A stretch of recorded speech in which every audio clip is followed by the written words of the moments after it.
Ya, masih ingat ketika saya pertama kali ke Indonesia tahun 2006.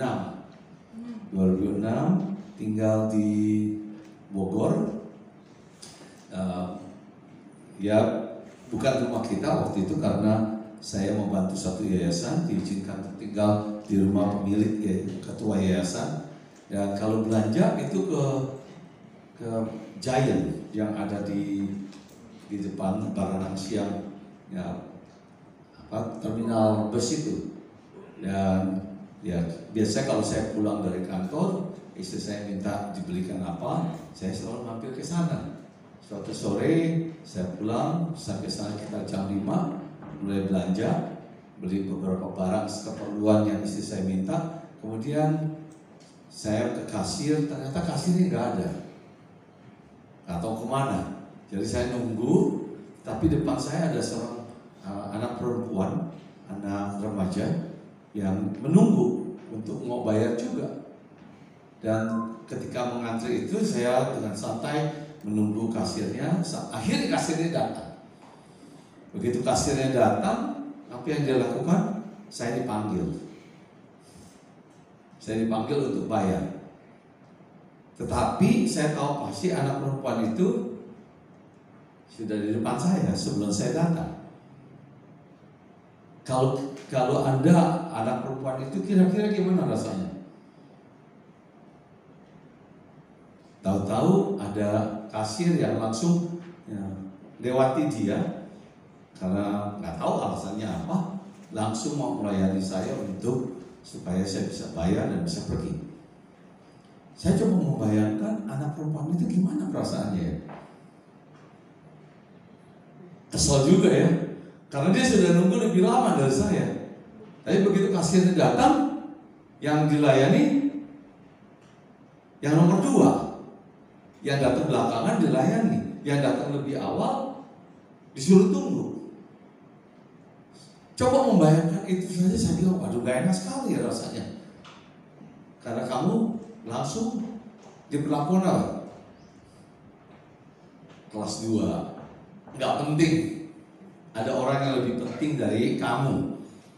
Ada orang yang lebih penting dari kamu. Saya nggak tahu apakah kalian semua pernah merasakan perlakuan seperti itu.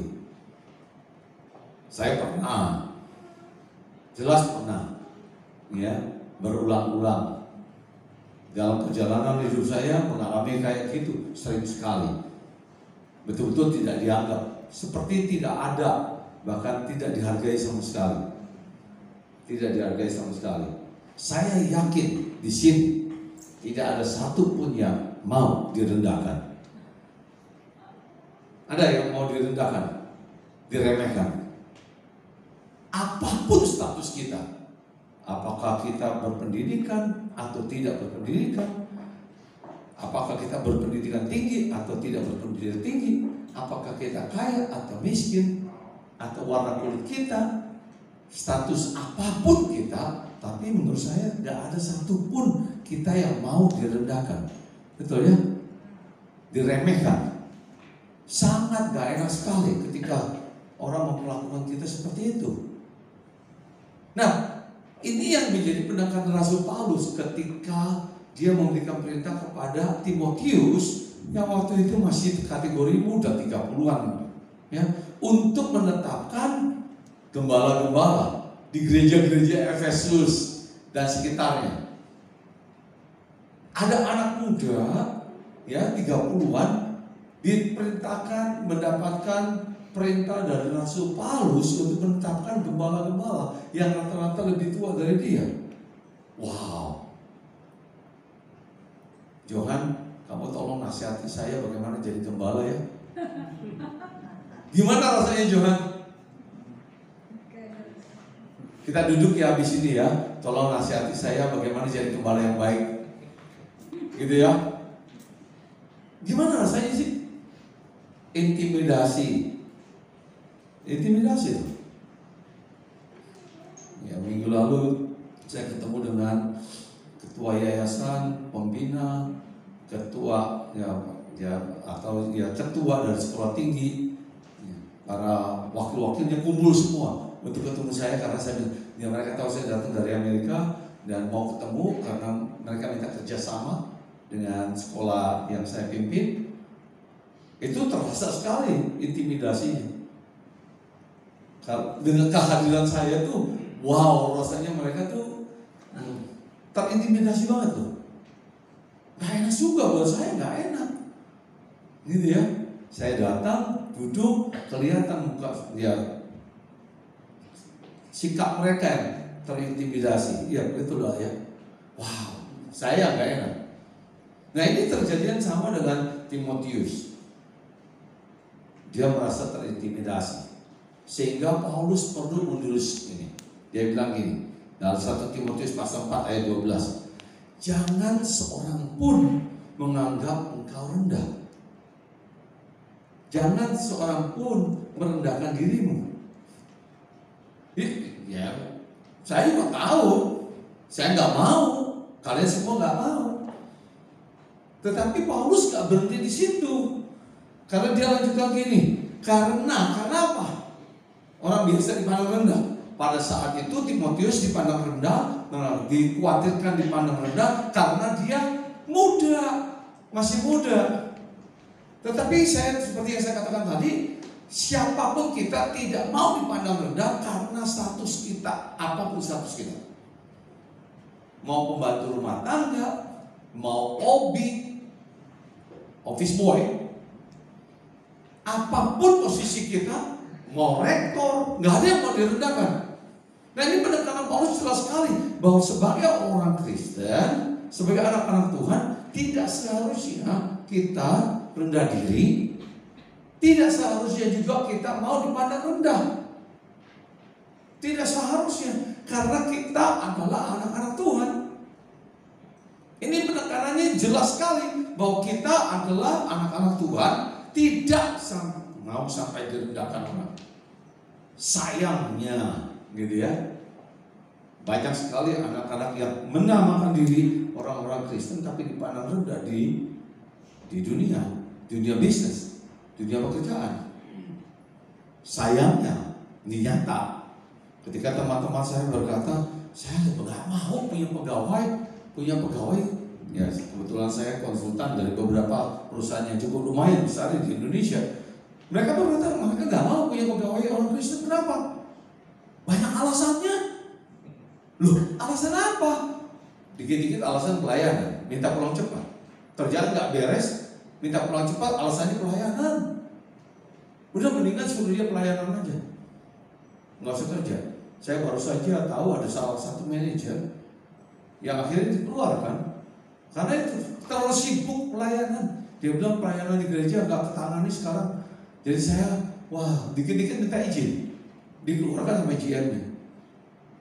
Nah kalau kayak gitu, ya gimana dong? Katanya nggak mau dipandang rendah, tetapi perbuatannya tidak mendukung. Nah, makanya Paulus bilang, kalau nggak mau dipandang rendah, ini syaratnya, yaitu jadilah teladan. Jadi teladan maksudnya gimana sih? Bukan teladan, yang dibilang teladan itu sesuatu yang baik, sesuatu yang positif, sehingga orang bisa melihat kita dan meneladani tindakan kita. Kalau yang namanya buruk-buruk, teladan suka nyontek, jangan ya. Itu bukan teladan itu, yang itu merusak. Tapi teladan, dikatakan jadilah teladan, jadilah contoh yang baik bagi orang-orang percaya. Kok lucu ya Paulus ya? Kalau teladan kan buat orang-orang nggak percaya ya. Kok sekarang disuruh jadi teladan buat orang-orang percaya? Gimana maksudnya? Nah, kalau ayat ini memang diberikan untuk kita semua nih yang hadir di sini. Saya dapat perintah untuk jadi apa? Jadi teladan. Teladan buat siapa? Teladan semua. Betul ya? Kamu disuruh jadi teladan siapa? Teladan saya. Kamu harus jadi teladan saya. Johan, kamu jadi teladan saya ya? Loh kok bingung Johan ya? Tetapi ini perintahnya betul kan? Bahwa kita semua, kalau memang ayat ini untuk kita semua, saya diperintahkan untuk jadi teladan buat kalian semua. Kamu diminta jadi teladan buat kita semua, kamu diberitakan buat kita semua. Nah, kesimpulannya bahwa kita semua masing-masing diperintahkan untuk jadi teladan di antara teladan. Wow. Jadi dengan kata lain, di gereja ini kita adu baik nih. Ya, kita adu setia. Kita adu. Nah, sekarang ada beberapa hal yang ditekankan oleh Paulus sesudah ini. Apa saja, teladan dalam hal apa saja. Tetapi yang menarik buat saya adalah di gereja ini semua berjuang untuk menjadi teladan satu dengan lainnya. Kalau saya baik, kamu harus lebih baik dari saya. Loh, tapi saya juga mesti lebih baik dari kamu. Asik kan ya? Asik. Wow, baru kita bilang ini tempat yang luar biasa nih. Kalau kita semua berjuang untuk jadi teladan, kita punya tempat yang luar biasa. Kumpulan orang-orang yang luar biasa sekali. Betul-betul amin. Wow. Nah, baru Paulus menguraikan apa saja yang perlu diperhatikan. Dia bilang, jadilah teladan bagi orang-orang percaya. Nah, pertama kali dikatakan dalam perkataan. Terus baru-baru ini kita diskusi banyak di waktu saya di Amerika maupun di Indonesia ini. Terakhir di Amerika kita membicarakan begitu banyaknya fitnah bertebaran di Indonesia. Oh, di Indonesia, di gereja. Serem juga ya. Kalau di gereja fitnah bertebaran, mau jadi apa di gereja? Gereja Tuhan. Nah, ya saya, tapi nggak di gereja ini, saya yakin, ya, nggak ada fitnah-fitnah di sini. Tetapi saya katakan begitu banyak fitnah bertebaran di kalangan orang-orang Kristen. Susah melihat orang senang, senang melihat orang susah. Keluarnya fitnah, celaan. Nah, Paulus bilang jadilah teladan dalam perkataanmu. Ya, apa yang keluar dari mulut kita sih? Kadang-kadang saya pernah tanya gini kepada mahasiswa di kelas saya bilang gini, minggu ini kalian dapat PR yang unik dari saya.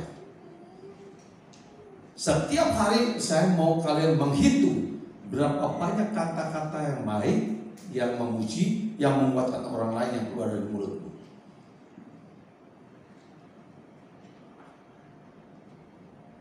Banyak gak? Gak banyak. Untungnya saya gak bilang gini, hitung juga berapa banyak kata-kata negatif, kata-kata yang tidak perlu, kata-kata yang tidak pantas keluar dari mulutmu. Jadi kalau kita mau jadi teladan, yang mana yang harus menjadi penekanan kita? Kata-kata yang menguatkan, kata-kata yang manis, kata-kata yang indah. Ini yang Paulus bilang, jadi teladan dalam perkataanmu. Di rumah berapa banyak kata-kata kasar yang keluar dibandingkan kata-kata manis, kata-kata yang memuji. Di tempat kerja bagaimana? Kadang-kadang saya ketika membaca tulisan-tulisan skripsi, tesis, disertasi itu kadang pusing juga saya. Karena saya baru saja memeriksa disertasi salah satu mahasiswa S3 di Malaysia. Itu kalimat negatifnya banyak banget. Lebih banyak kalimat negatif daripada kalimat positif. Kok bisa begitu sih? Tulis disertasi isinya banyak kata-kata negatif. Tidak, jangan, seharusnya, itu semua negatif tuh. Ternyata menulis saja sulit sekali untuk menulis kalimat positif. Nah, hati-hati kalau tulis skripsi ya. Jangan banyak kalimat-kalimat negatif. Karena betul-betul saya, waduh, capek juga bacanya, ini capek loh. Karena begitu banyak kalimat-kalimat negatif. Nah, kalau tulisan saja dalam bentuk kalimat-kalimat negatif, saya bisa bayangkan pembicaraannya gimana? Lebih banyak negatif atau positif? Kalau kita dikatakan harus jadi teladan, kalau kita nggak mau dipandang rendah, ayo yang pertama kali yang kita harus perhatikan mulut kita. Apa yang keluar dari mulut kita sih? Sesuatu yang indah atau sesuatu yang tidak baik? Yang mana yang lebih sering keluar? Gitu ya. Saya katakan gini, tidak diperlukan orang yang pintar untuk bisa menemukan kesalahan saya dalam waktu 5 menit berdiri di sini. Tidak dibutuhkan orang yang pintar untuk bisa menemukan 5 kesalahan saya dalam 5 menit. Paham? Ya, orang yang paling bodoh di dunia bisa lakukan. Kenapa? Natural dosa. Tetapi dibutuhkan orang yang pintar untuk bisa menemukan apa yang baik. 5 hal yang baik dari saya dalam waktu 5 menit. Harus pikir keras. Benar gak? Ya, kadang-kadang saya kasih tes gini nih ya. Coba kamu nengok ke belakang. Ya, Bapak silakan nengok ke belakang. Lihat ibu itu, silakan. Ya, ucapkan 5 pujian mengenai dia. Wow, baru pusing. Apa yang mesti puji nih? Loh, ya, tapi kan ngomongnya depan istrimu ya. Jangan puji perempuan lain karena di belakang istrimu. Enggak. Cuma yang saya maksudkan, ternyata untuk memuji orang itu gak segampang itu. Tapi coba celak temanmu di samping tuh. Apa yang tidak beres mengenai dia? Wah, bisa cepat ya. Nah ini saya katakan, ini fakta loh. Betul. Ayo, dari mulai sekarang belajar dong. Memikirkan, lihat di samping kita, lihat khususnya ketika kita melihat pasangan hidup kita. Yang kelihatan apa? Yang indah-indah atau yang jelek-jelek? Kapan terakhir kali muji istrimu? Oh, sorry, kenal lagi ya. Kapan terakhir kali kamu muji istri? Bingung kan kalau ditanya gitu juga kan? Karena kita terus terang saya katakan di Indonesia khususnya nih, udah kawin kayak gitu-gitu. Loh tunggu dulu, karena udah kawin mestinya gitu dong. Lagi pacaran muji melulu ya, begitu udah kawin punya anak dipujinya nggak pernah. Nah ini saya bilang, ayo mulai belajar membiasakan diri. Paulus bilang langkah pertama untuk tidak dipandang rendah orang adalah apa yang keluar dari mulut kita, yang kita harus jaga. Benar nggak yang keluar dari mulut kita hal-hal yang baik? Benar nggak yang keluar dari mulut kita hal-hal yang menguatkan orang lain? Yang keluar dari mulut kita itu menyatakan siapa kita di dalam Kristus. Gitu ya? Susah banget satu. Udah kita berhenti di sini aja lah. Satu aja udah susah. Karena masih panjang nih. Yang kedua apa tidak? Lanjut kedua apa jangan sih? Wester, lanjut apa udah aja deh? Lanjut. Ini satu aja udah babak belur nih. Yang kedua apa dia katakan? Dalam tingkah lakumu, perbuatanmu. Jadi nggak bisa kita bilang haleluya puji Tuhan. Dalam kitab Yakobus bilang ya, di satu sisi haleluya puji Tuhan, tapi sisi lain mengutuk saudara-saudaramu gitu. Perbuatanmu sesuai nggak dengan perkataanmu? Apa yang kita katakan betul nggak keluar dari hati kita, dan itu jadi bagian dari kelakuan yang kita lakukan setiap harinya. Kalau kita bilang I love you, tetapi tindakannya selalu marah-marah. Kadang-kadang saya masih ingat waktu kecil tuh papa saya kalau mukul, karena papa saya coba babak belur itu rotan jadi kembang gitu ya. Mendingan papa gak usah sayang saya. Karena mukulnya sambil nafsu gitu ya. Kalau bisa ya. Nah ini saya katakan perbuatan kita gimana? Kita gak bisa mengatakan orang ya, saya pernah dengar ada pengkhotbah yang mengatakan, ya pendeta juga berdosa. Jadi jangan lihat perbuatannya, dengar apa yang dia katakan. Nggak bisa. Nggak bisa. Ketika saya bilang dengan anak-anak juga yang belajar berkhotbah, jangan khotbahkan apa yang kamu tidak lakukan. Siapa kamu punya hak untuk mengatakan orang lain harus berubah kalau kamu sendiri nggak pernah mau berubah? Firman itu tidak mengubahkan kamu, tapi kamu berharap bisa mengubahkan orang lain. Nah, ya, perhatikan perbuatan kita sesuai dengan perkataan kita enggak? Tidak bisa mengatakan do what I say, not what I do. Tidak bisa mengatakan lakukan apa yang saya katakan, bukan apa yang saya lakukan. Kita selalu di rumah pun harus berani berkata kepada anak-anak kita, lakukan apa yang saya lakukan. Ya, kadang-kadang gini, kan punya anak ya. Coba bayangkan kalau anakmu bertingkah laku kayak kamu seneng gak? Tergantung. Kalau bapak itu tukang ngamuk, seneng gak punya anak tukang ngamuk? Ya gak seneng mamanya. Enggak, kita juga bapaknya. Apaan sih kamu dikit-dikit ngamuk? Lah, contohnya bapaknya tukang ngamuk. Dikit-dikit menteriak gitu ya. Bukan menteriak lagi gitu ya. Apalagi kebun binatang keluar juga. Terus berharap anaknya sopan santun. Nggak akan terjadi. Nggak akan terjadi. Ini coba periksa lagi perbuatan kita sesuai dengan perkataan kita enggak?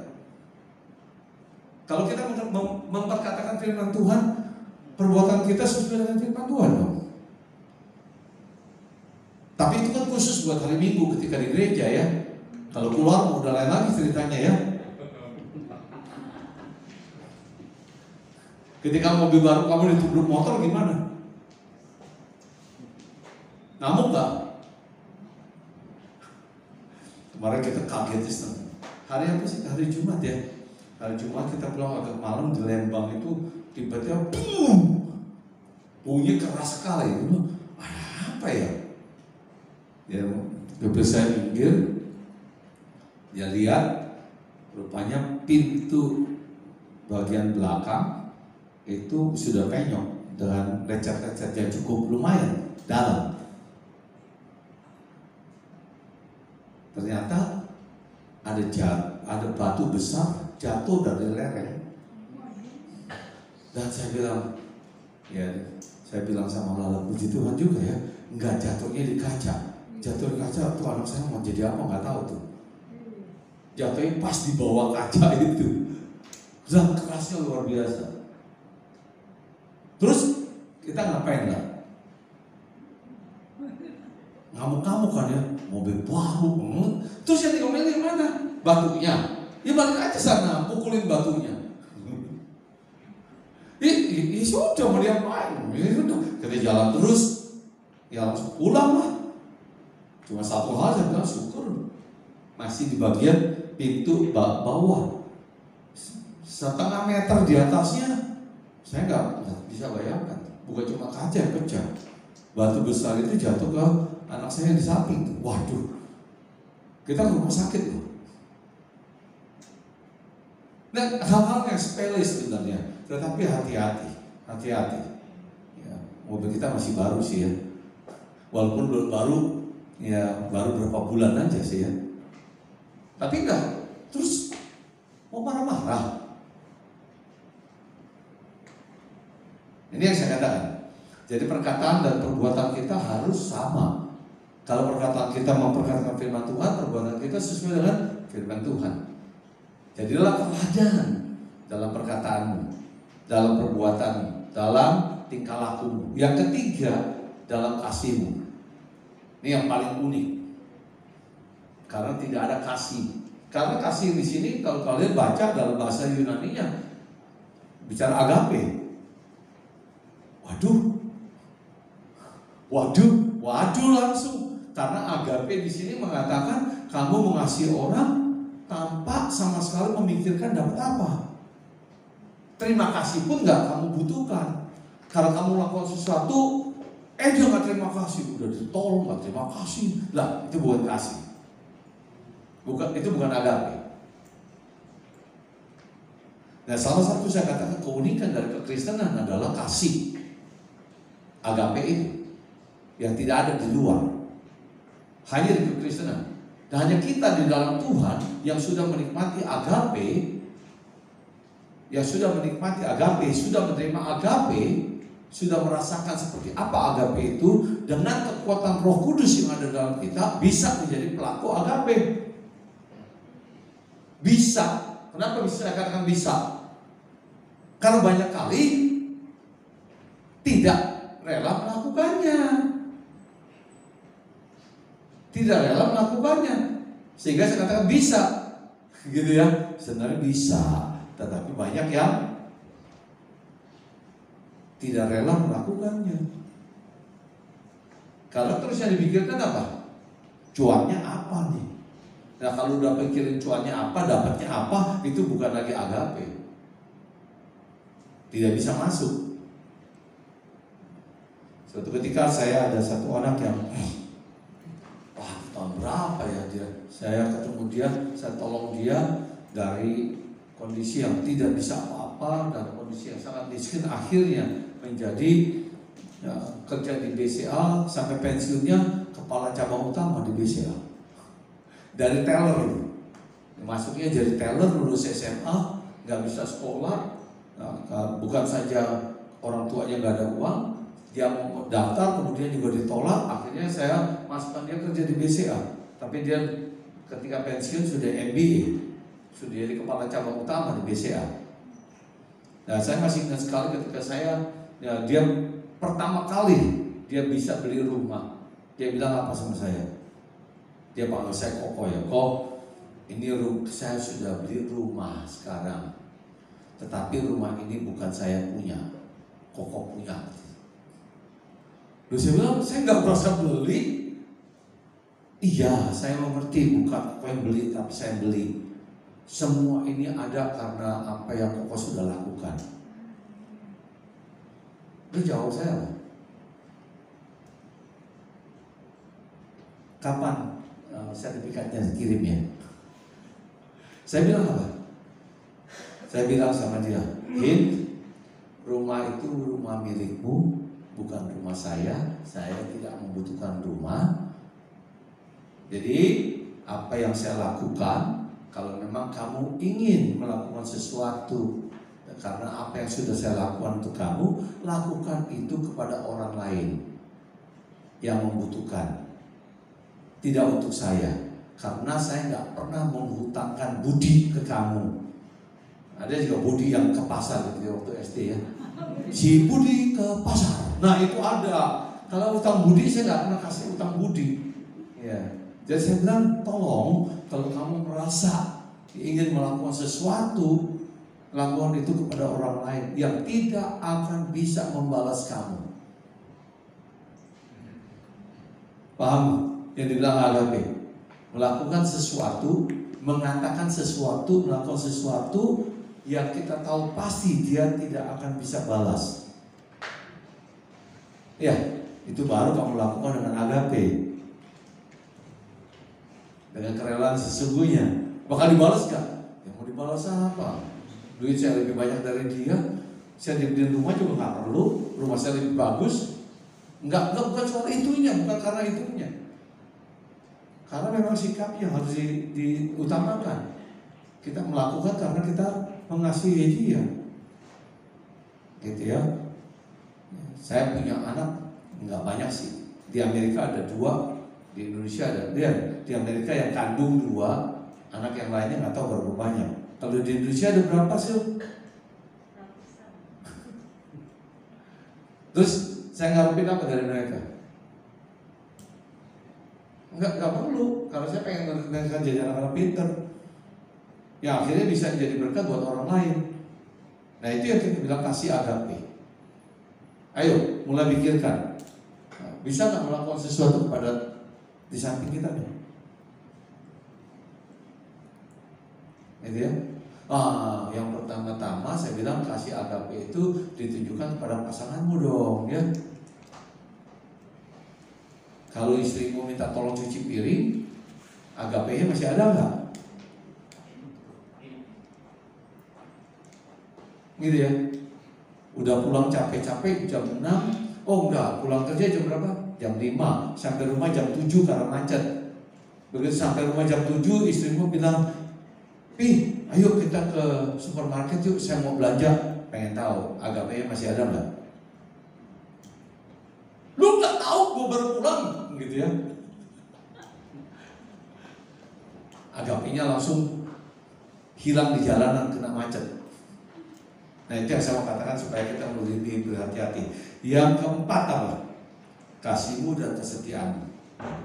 Dengan kata lain Paulus katakan, lakukan, nyatakan kasihmu terus menerus.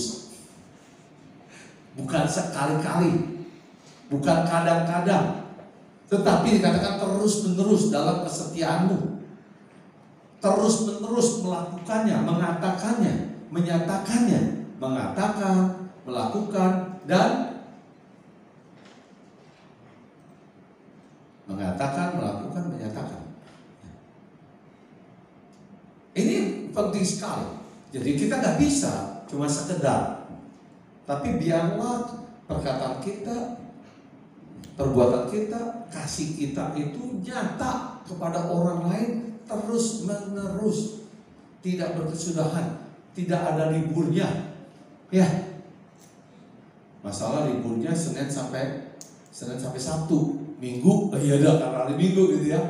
Banyakkan kasihmu, banyakkan kata-kata manis, banyakkan perbuatan-perbuatan baik. Tidak, ya Paulus mengatakan lakukan secara terus menerus. Yang kelima, dalam kesucian, ketulusan. Ketika kita mau mengatakan yang baik, orang ya kalau mujinya gombalan, tahu kan? Berasa nggak? Kerasa dong. Betul ya Pak ya? Kalau dipuji orang tapi gombalan pujiannya, kerasa kan? Itu ngenyek namanya ya, bahasa Jakarta. Itu ngenyek, itu bukan muji. Ya, jadi apa yang kita lakukan, perkataan kita, perbuatan kita, kasih kita, kesetiaan kita dalam ketulusan sepenuhnya, dalam ketulusan sepenuhnya kepada Tuhan. Periksa hati kita, periksa hati kita. Nah, sebelum saya tutup, masih 1 jam lagi ya. Ini baru ayat 1 ayat kan. Saya mau buka ayat yang kedua sekarang. Ayat kedua, coba buka 1 Korintus 11. Ya. Ayat yang pertama. 1 Korintus 11 ayat pertama. Bilang apa? Jadilah pengikutku sama seperti aku juga menjadi pengikut Kristus. Ini Paulus mengatakan kepada jemaat yang cukup besar jumlahnya. Dia bilang jadilah pengikutku. Nah, kata yang dipakai pengikut di sini adalah imitator. Imitator apa? Contohlah hidupku, gitu ya. Asik ya? Jadi Paulus bilang gini, contohlah hidupku sama seperti aku mencontoh Kristus. Kalau kita bilang ke sana, istriku yang cantik, lihat hidupku, lihat cara hidupku, lihat perkataanku, lihat perbuatanku, lihat kasihku, ya, lihat kesetiaanku, lihat kesucianku, contohlah itu, seperti aku mencontoh Kristus. Berarti nggak kita ngomong ke samping, ngomong sama temenmu gitu, kamu lihat ya cara saya hidup, ikutin kayak saya. Sebagaimana saya mengikuti Kristus. Gimana? Serem ya? Ngomongnya serem gak? Berani kalau ngomong gitu? Ayo satu-satu maju ke depan. Katakan itu kepada jemaat. Ada yang mau? Johan ke depan mau bilang gitu? Jemaat Kosambi, lihatlah hidupku sebagaimana aku menghidupi Kristus, contohlah itu. Gimana? Ini Paulus tuh. Tetapi saya katakan ini harusnya menjadi motivasi kita sebagai jemaat, sebagai anak-anak Tuhan. Harusnya menjadi motivasi kita untuk berani mengatakan kepada orang lain, lihat hidupku sebagaimana aku menghidupi Kristus, contohlah itu. Amin. Jadi nggak cuma satu Timotius 4 nih, ayat 12. Tapi 1 Korintus 11 ayat 1. Enak gampang ingatnya ya. 1 ya. 1 Korintus 11 ayat 1. Saya berharap itu jadi moto, menjadi moto hidup kita sebagai anak-anak Tuhan. Kita keluar mengatakan pada orang lain, lihat bagaimana aku menghidupi Kristus. Contohlah itu. Amin. Siap? Siap jadi contoh buat orang lain? Karena sama juga contoh ini yang dia jadilah pengikutku, be an example, follow my example. Itu kata-katanya sebenarnya. Follow my example. Kemudian Paulus dalam 1 Timotius 4 ayat 12 mengatakan be an example. Kata yang sama loh. Dalam bahasa Yunani juga sama. Be an example. Tapi dalam 1 Korintus follow my example. Ikutilah contohku gitu ya. Siap ya? Wah, kita akan lihat bagaimana ya umat Tuhan dibangkitkan di sekitar Kosambi ini. Amin. Kita berdoa. Bapa, kami sungguh bersyukur karena hari ini Tuhan mengajar kami bagaimana kami sebagai anak-anak Tuhan seharusnya menjalani hidup kami. Kau memberikan perintah supaya kami semua boleh menjadi teladan dan berani menyatakan pada dunia, ikutilah teladanku sebagaimana aku meneladani Kristus. Tuhan, tolong setiap perkataan yang keluar dari mulut kami bukan saja menyenangkan orang lain, tetapi menyenangkan hati Bapa. Biar perbuatan kami menjadi pernyataan akan Kristus yang hidup dalam kami, dan kasih-Mu yang berkelimpahan terpancar dalam sikap tutur kata kami. Bagi kemuliaan-Mu Tuhan, kami rindu menjadi pelaku-pelaku firman yang setia dan dengan segala ketulusan kami. Terima kasih Bapa untuk hari ini. Terpujilah Engkau Tuhan kami Yesus Kristus, dan bagi-Mu lah segala kemuliaan. Dalam nama-Mu Yesus kami berdoa. Amin.